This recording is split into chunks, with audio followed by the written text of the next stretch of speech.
Sonte nuk flasim për politikë, as për kulturë, mite, as për legjenda. Flasim për fakte. Çka ka ndodhur sa i takon masakrave në Kosovë?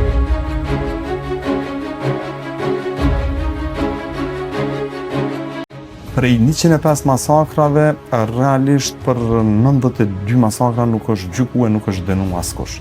Tash edhe me këtë zhvillim teknologjik me kështu nuk guxojmë me leju që mos me u dokumentu krimet, mos me u hulumtu dhe mos me u dokumentu krimet që ka ndodhur në 98-99.